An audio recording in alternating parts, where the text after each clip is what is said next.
Hello ನಮಸ್ಕಾರ, ನಾನು ರಂಗನಾಥ್. ನನ್ನ ಜೊತೆ ಇದ್ದಾರೆ ರಾಧಾ ಹಿರೇಗೌಡರು. ಕರ್ನಾಟಕದ ಕರಾಳ ದಿನವನ್ನು ನಾವು ನಿಮ್ಮ ಮುಂದೆ ಇವತ್ತು ಹಾಜರುಪಡಿಸ್ತೀವಿ. ಆದರೆ ಅಫ್ಕೋರ್ಸ್ ನನ್ನ ಜೊತೆ ಇವತ್ತಿನ ದಿನ ಮುಂದಿನ ಎಷ್ಟು ಹೊತ್ತು ನಡೆಯುತ್ತೋ ಈ ಬುಲೆಟಿನ್ ನನಗೆ ಗೊತ್ತಿಲ್ಲ. ಬಿಕಾಸ್ ಯಾರ್ಯಾರು ಲೈನ್ಗೆ ಬರ್ತಾರೆ ಅದರ ಪ್ರಕಾರದಲ್ಲಿ ನಡ್ಕೊಂಡು ಹೋಗುತ್ತೆ. ಮೊದಲಿಗೆ BB ಆಚಾರ್ಯ, ಆಮೇಲೆ SM ಕೃಷ್ಣ ಮಾಜಿ ಮುಖ್ಯಮಂತ್ರಿಗಳು, ಆ ನಂತರ ಭಾರತೀಯ ಜನತಾ ಪಕ್ಷ, ಕಾಂಗ್ರೆಸ್ ಹಾಗೂ JDS ದಿಂದ ಒಬ್ಬೊಬ್ಬರು ಪ್ರತಿನಿಧಿಗಳು ನಮ್ಮ ಜೊತೆ ಬಂದು ಸೇರ್ಕೋತಾರೆ ಇವತ್ತಿನ ಚರ್ಚೆಯಲ್ಲಿ.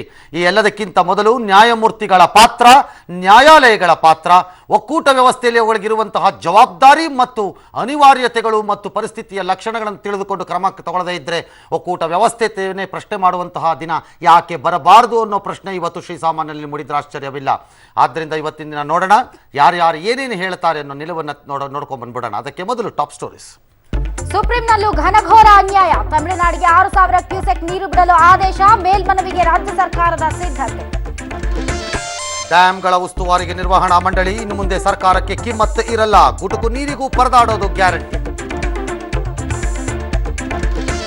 ಮಂಡ್ಯ, ಮೈಸೂರಲ್ಲಿ ಮತ್ತೆ ಭುಗಿಲೆದ್ದ ಆಕ್ರೋಶ. ಪುಟ್ಟರಾಜು ಪುಟ್ಟಣ್ಣಯ್ಯ ರಾಜೀನಾಮೆ. ಬಿಜೆಪಿ ನಾಯಕರೇ ಈಗಲಾದರೂ ದೆಹಲಿಗೆ ಹೊರಡಿ.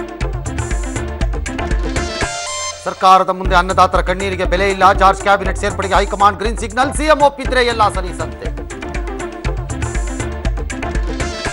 ಕುಡಿಯೋಕೆ ನೀರಿಲ್ಲದಾಗ ಸ್ಮಾರ್ಟ್ ಸಿಟಿ ಭಾಗ್ಯ. ಕರ್ನಾಟಕದ 4 ನಗರಗಳಿಗೆ ಬಂಪರ್. ಈ ಬಾರಿಯೂ ರಾಜಧಾನಿ ಬೆಂಗಳೂರಿನ ಹೆಸರೇ ಇಲ್ಲ.